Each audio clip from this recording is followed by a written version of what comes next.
Assalamualaikum warahmatullahi wabarakatuh. Perkenalkan, nama saya Jiwa Akbar. Saya akan melakukan simulasi tentang karakterisasi sensor suhu atau bisa dibilang RTD. Pertama kita akan simulasi tentang suhu. Suhu adalah ukuran panas rata-rata atau energi termal dalam partikel dalam suatu zat. Karena ini adalah pengukuran rata-rata. Ini tidak bergantung pada jumlah partikel dalam suatu benda. Dalam arti ini tidak tergantung pada ukurannya. Misalnya, suhu satu cangkir kecil berisi air mendidih sama dengan suhu satu panci besar berisi air mendidih, sekalipun part besar itu jauh lebih besar dari cangkirnya dan memiliki jutaan lebih banyak molekul air. Satuan dasar suhu T dalam Sistem Satuan Internasional SI adalah Kelvin atau K. Satuan suhu yang lain umum digunakan adalah derajat Celcius C, derajat Fahrenheit F.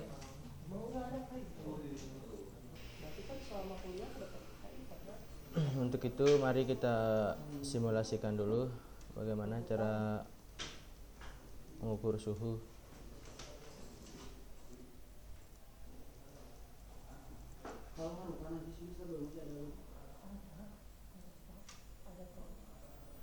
Ini salah.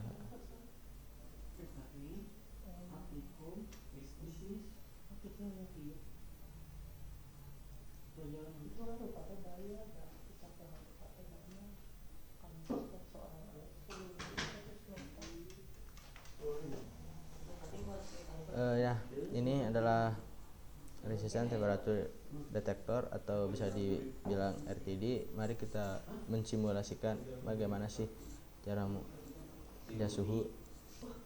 Di sini ada material, ada bahan apa aja yang mau kita ukur suhunya. Contoh platinum. Nah, platinum lalu kita pilih berapa temperatur, semisal 100. Nah, lalu kita pilih berapa output yang akan kita butuhkan, semisal 45. Maka kita submit, lalu kita get temperatur.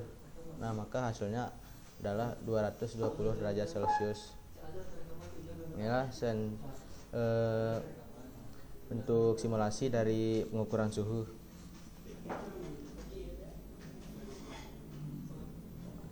Lalu kita akan kembali mengukur simulasi tentang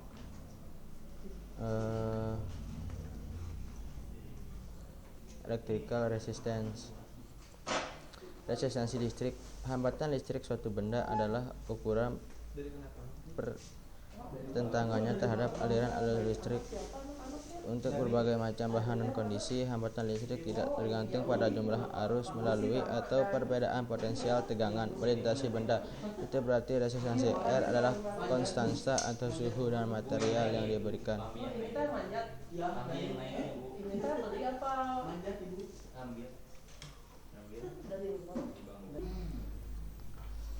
Lalu kita akan mensimulasikan kinerja biosensor.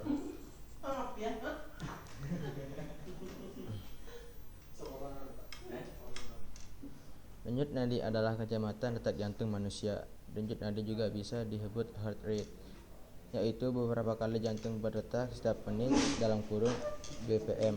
Menghitung denyut nadi merupakan cara sederhana untuk mengetahui seberapa cepat jantung berdetak. Namun, ritme dan kekuatan detak jantung juga bisa diperhatikan, serta apakah pembuluh darah terasa keras atau lunak. Denyut nadi dapat diukur dengan menghitung detak dalam periode waktu tertentu, setidaknya 15 hingga 20 detik, dan mengalihkan angka tersebut untuk mendapatkan jumlah detak per detik. Denyut nadi kita berubah dari menit ke menit.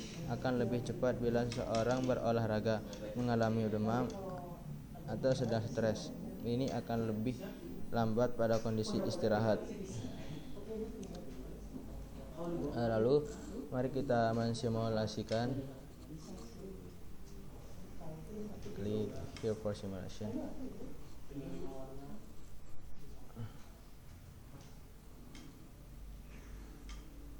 kayak gini. Nah, misal kita hitung detak jantung dua, lalu kita mulai biasanya.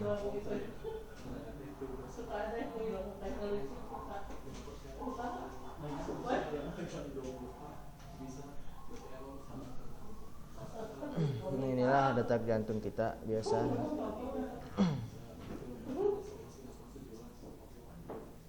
Normal kita ya begitulah cara kecepatan detak jantungnya. Terlihat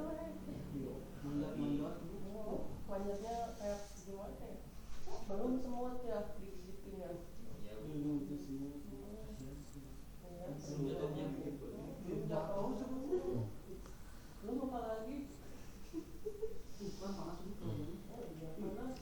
Lalu kita akan melakukan pengukuran level dalam tangki menggunakan probe level tipe kapasitif.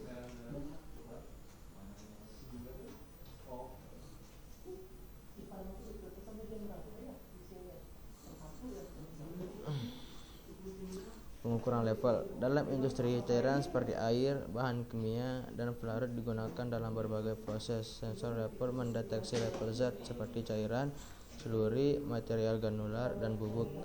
Zat yang akan diukur bisa berada di dalam wadah atau bisa dalam bentuk aslinya, misalnya sungai atau danau. Pengukuran level dapat berupa nilai kontinu atau poin.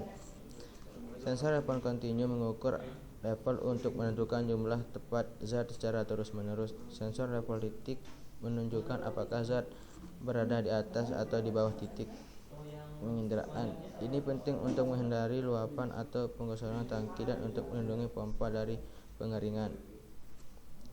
Kriteria pemilihan sensor level meliputi: pertama, fase fisik, ada cair, padat atau bubur, lalu temperatur, tekanan atau vakum, kimia, konstanta elektrik medium, densitas atau berat jenis,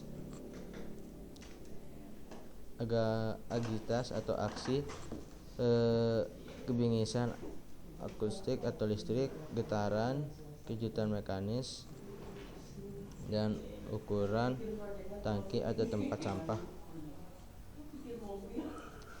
Kita mensimulasikan dulu.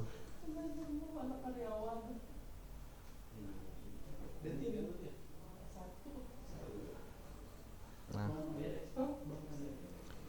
ini ada tulisan select atau berat dari tangki.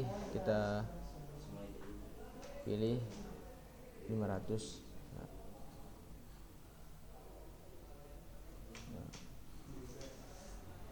Lalu akan muncul seperti ini. Itu. Coba kita servis perbaikan air. Kita masukkan 0,3. Nah, itu. Maka nilainya adalah 445. Itu.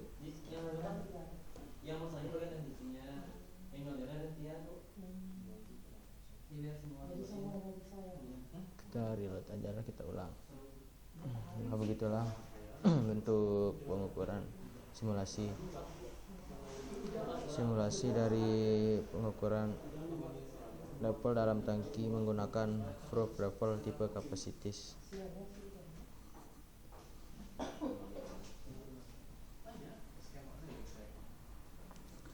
Lalu kita akan simulasi tentang ciri LVDT.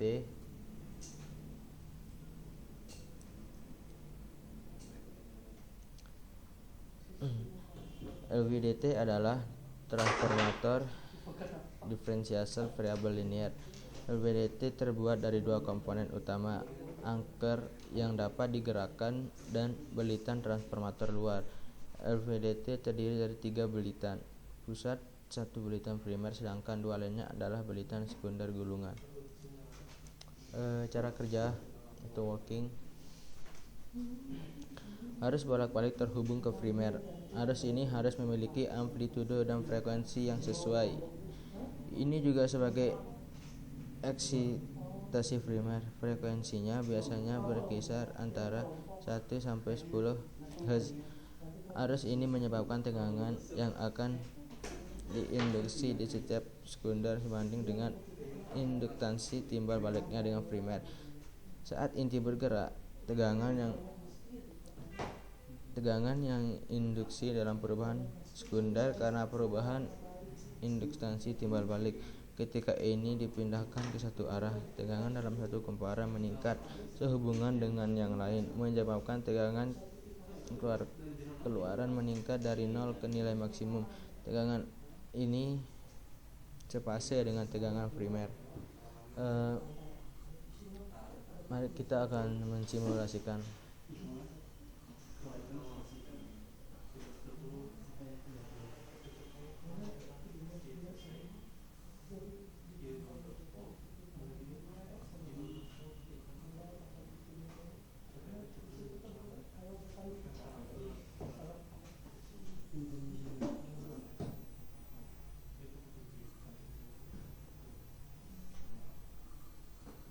Ini ada catatan supply voltage range 5 volt sampai 15 volt ya. Supply frekuensi 1 sampai 10 Hz. Terus untuk simulasi kekuatan voltage 10 volt dan frekuensi 5 Hz.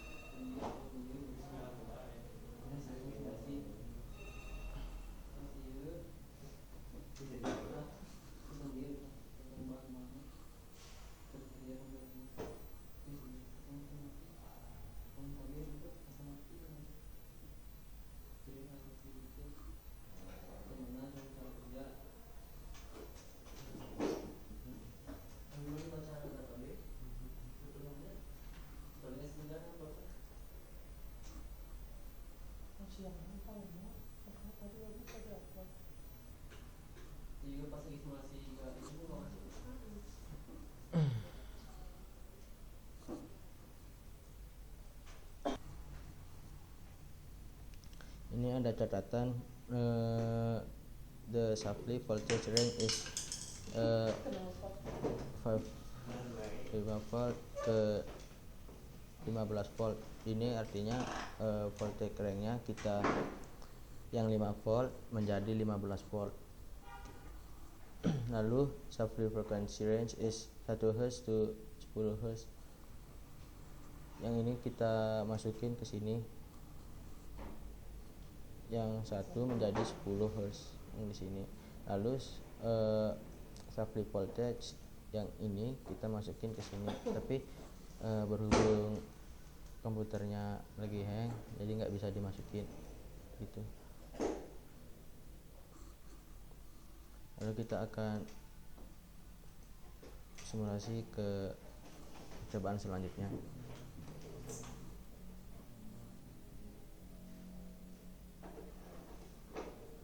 Kita akan masuk rancang pelat lubang untuk aplikasi tipikal. Ini kita masuk aja ke pembahasan.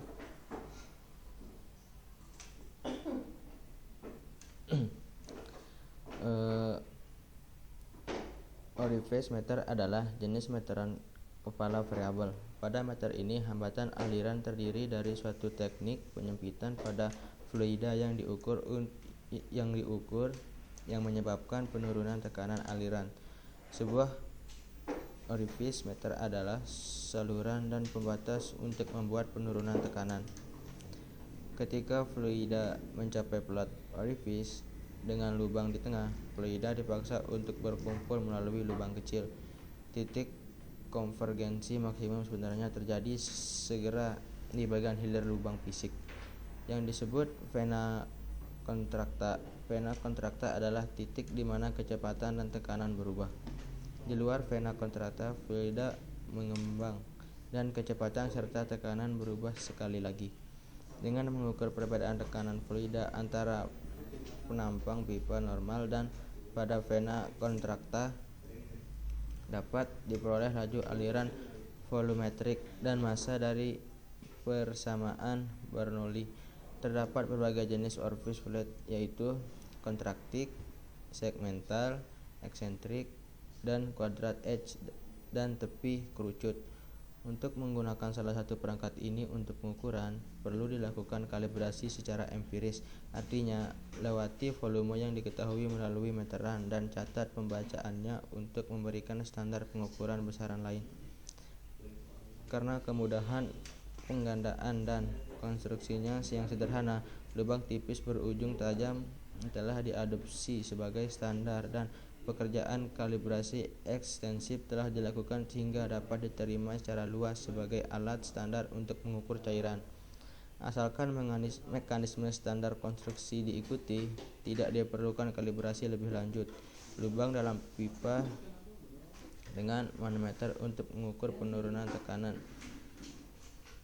diferensial saat fluida melewati lubang tersebut. Luas penampang minimum dari jet dikenal sebagai vena contracta, di mana kecepatan maksimum tekanan statik minimum itu diamati pada jarak tertentu, dan orifice karena efek inersia tetap ada dalam arah aliran.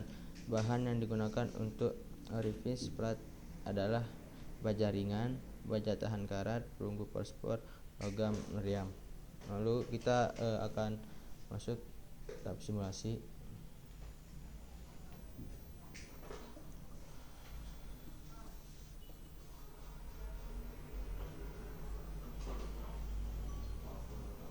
Nah,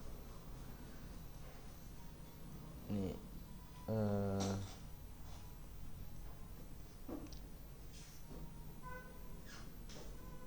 ada tombol select pilihan.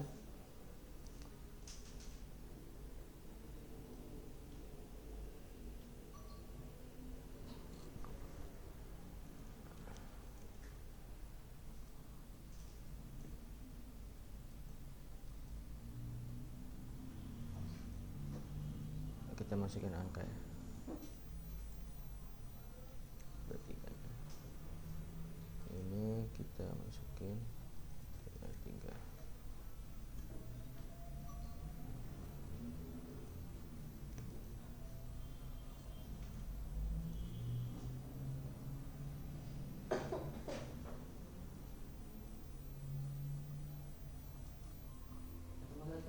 Ini ada catatan simulasi is based and efficient as per ISO 5167 standar.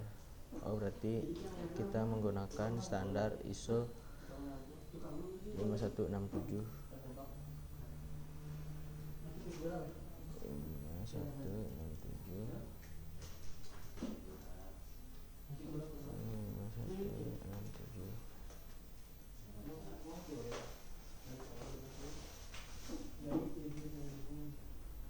Kita konfigurasi dulu.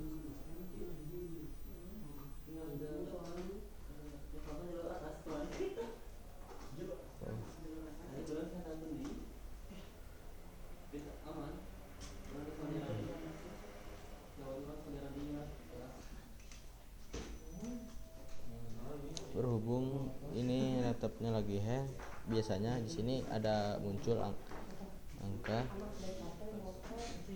tapi nggak muncul. Kita lanjut aja ke simulasi yang lain.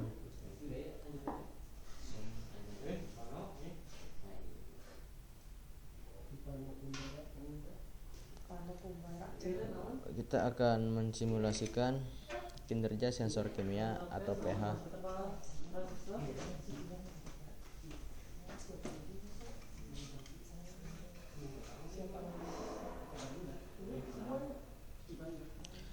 pH adalah salah satu analisis paling umum yang digunakan dalam industri proses. pH sebenarnya adalah pengukuran aktivitas ion hidrogen dalam sampel.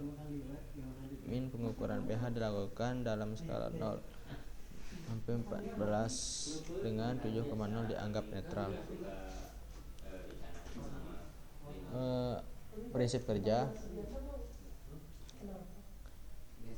Elektroda pengukur yang peka terhadap ion hidrogen mengembangkan potensial yang secara langsung berkaitan dengan konsentrasi ion hidrogen dari larutan. Titik nol ini berarti setiap perubahan potensial yang diukur pada elektroda kaca dikaitkan dengan ion hidrogen dan dinyatakan sebagai pH. Setidaknya kalibrasi 2 titik harus dilakukan pada suhu kamar menggunakan buffer yang memenuhi nilai pH sampel yang diharapkan. Jika kalibrasi suatu titik dilakukan, kesalahan pengukuran lebih banyak terjadi pada sampel yang sedang diukur. Jika probe suhu tidak digunakan pada saat kalibrasi, nilai default yang dipertimbangkan adalah 25 derajat Celcius. Masalah terkait penginstalan sensor harus dipasang secara vertikal bila memungkinkan. Membersihkan sensor akurasi pengukuran yang optimal bergantung pada jambatan garam dan cara elektroda pengukur. Ujung pengukur sensor harus diseka dengan hati-hati dengan kain lembut yang bersih. Ini akan membantu menghilangkan kontaminasi yang berakumulasi. Tempatkan sensor dalam buffer pH 7 selama sekitar 10 menit untuk menetralkan asam yang tersedia. Kita akan masuk simulasi.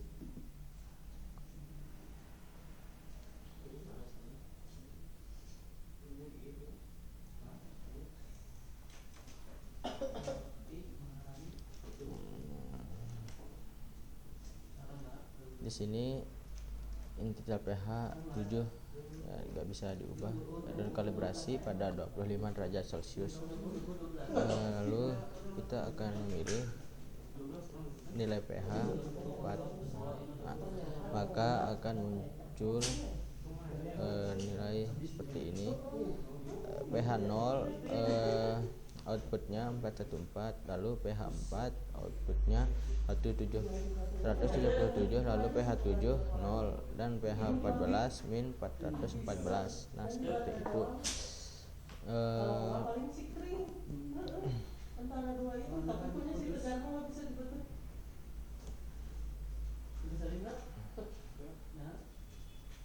Ini garis pH di 7 titik netral 0.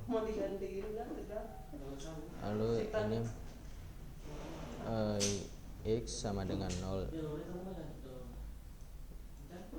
sama dengan 400 ya, seperti itu. Kalau ingat ya, kalau nilai netral di pengukuran pH itu 7. Lalu kita akan lanjut ke simulasi yang lain.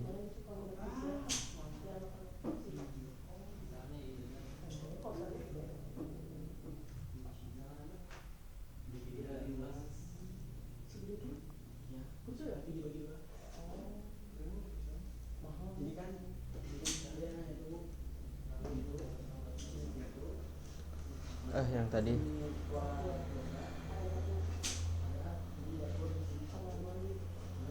nah kita akan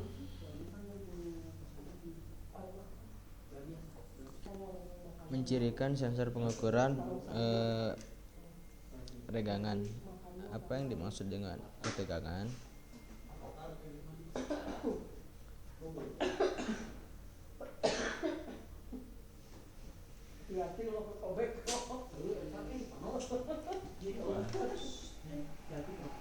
Perbandingan perubahan panjang delta L ini dengan panjang aslinya L disebut regangan.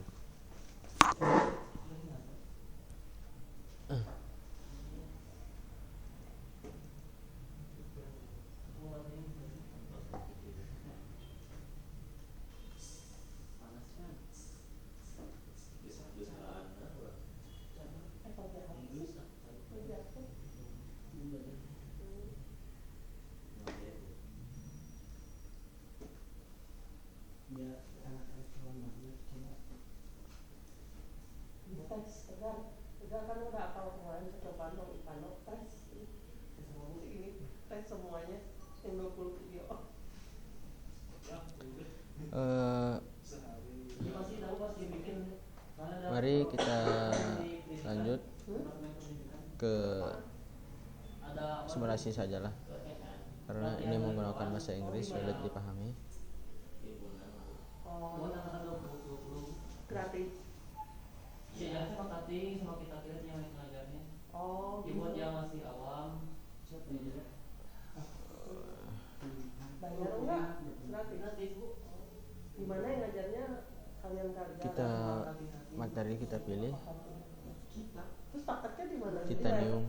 Kadang di Lalu rumah, kita pilih kalau di input voltage 10 volt aja. latihan elektron, Bu. Oh, dari himpunan.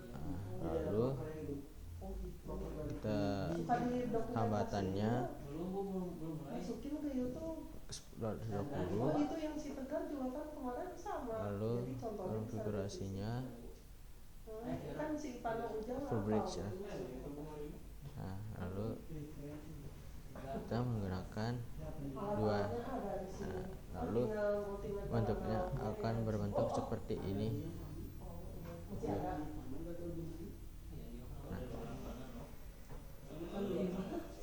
Seperti itulah. Iya, pelatihan kayak kemarin punya satu orang tua. Kalau langsung kebanyakan nggak ngerti. Materi dulu, Bu. Materi dulu baru langsung praktek. Kan pemahaman tiap orang teh suka beda. Lalu kita akan yang terakhir, karakteristik sensor suhu. IPS, Bu, ya. Iya. IPS. Kayak kebayang. Karakteristik sensor suhu atau thermocouple. Efek termoelektrik adalah konversi langsung dari perbedaan suhu menjadi tegangan listrik dan sebaliknya. Perangkat termoelektrik menghasilkan tegangan ketika ada perbedaan suhu di setiap sisi. Sebaliknya, ketika tegangan diterapkan padanya, itu menciptakan perbedaan suhu. Ada 3 efek dasar yang menjelaskan prinsip kerja perangkat termoelektrik. Ini sekarang dikenal sebagai efek termoelektrik atau efek Seebeck. Panas yang dihasilkan oleh arus yang mengalir dalam satu arah diserap. Jika arus dibalik, efek Peltier ternyata proporsional disebabkan oleh resistansi di seluruh rangkaian. Setiap konduktor pembawa arus dengan perbedaan suhu antara dua titik akan menyerap atau memancarkan panas tergantung pada materialnya. Lalu ada pengantar termokouple. Apa itu termokouple? Termokouple adalah sambungan antara dua logam berbeda yang menghasilkan tegangan yang terkait dengan perbedaan suhu. Ketika dua kabel yang terdiri dari logam yang berbeda disambungkan di dua ujungnya dan salah satu ujungnya dipanaskan, ada arus kontinu yang mengalir di sirkuit termoelektrik dalam kompor efek termoelektrik atau efek Seebeck. Dalam termokouple, tegangan dikembangkan karena aliran arus listrik. Aliran arus ini tergantung pada perbedaan suhu di kedua ujung kabel pengantar. Artinya, termokouple selalu mengukur perbedaan suhu dan bukan suhu absolut. Untuk mengukur suhu suatu simpangan, persimpangan lainnya disimpan pada suhu referensi tertentu.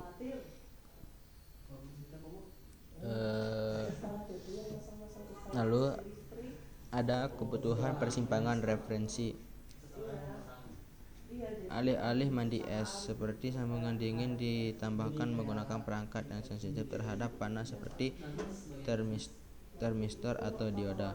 Oleh karena itu, tegangan dari sambungan dingin yang diketahui dapat disimulasikan dan koreksi yang sesuai diterapkan. Kompensasi perangkat lunak adalah teknik paling berguna yang digunakan untuk mengukur termokouple. Banyak termokouple dapat dihubungkan pada blok yang sama. Kompensasi perangkat lunak adalah teknik paling berguna yang digunakan untuk mengukur termokouple. Banyak termokouple dapat dihubungkan pada blok yang sama. Teknik ini tidak tergantung pada jenis termokouple. Semua konversi dilakukan oleh komputer. Kerugiannya adalah komputer membutuhkan waktu tambahan untuk menghitung suhu persimpangan referensi. Kompensasi perangkat keras dapat dilihat sebagai memasukkan baterai yang membatalkan tegangan offset yang dihasilkan oleh sambungan referensi. Sirkuit yang tersedia secara komersial ini menyediakan referensi titik S elektronik. Umumnya, ketika umur yang lebih panjang diperlukan untuk suhu yang lebih tinggi, kabel dengan ukuran yang lebih besar harus dipilih. Ketika kepekaan menjadi perhatian utama, ukuran yang lebih kecil harus digunakan. Kecuali ada pencelupan yang memadai, pembacaan angka rendah disarankan agar termokapel direndam dengan jarak minimum yang setara dengan 4 kali diameter luar lubang pelindung atau sumur. Sifat termokapel yaitu kriteria pemilihan bahan termokapel. 1. Tentang suhu, titik lebur, reaksi terhadap bagian konveksi atmosfer, keluaran termo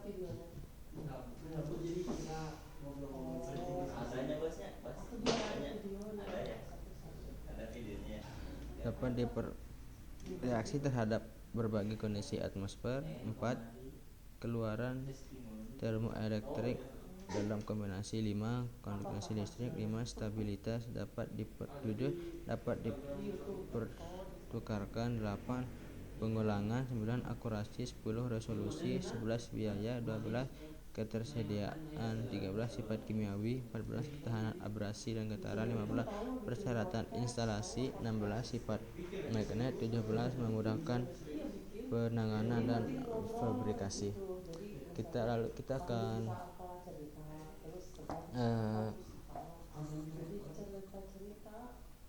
masuk ke simulasi ya.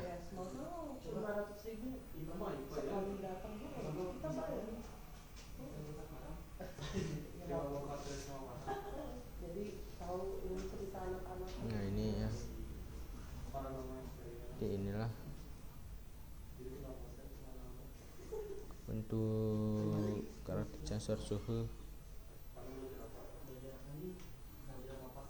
Kita akan Joule, Kelvin, Fahrenheit. Kita akan pakai Kelvin aja lah, satuan internasional. Lalu kita pilih yang -5. Lalu kita akan mendapatkan 279 derajat Celcius. Kita masukkan output dulu, semisal 1 megavolt submit. Nah, maka akan menghasilkan 260 derajat Celcius. Demikianlah simulasi tentang karakteristik sensor suhu atau RTD dari saya. Sekian, semoga bermanfaat untuk kita semua. Assalamualaikum warahmatullahi wabarakatuh.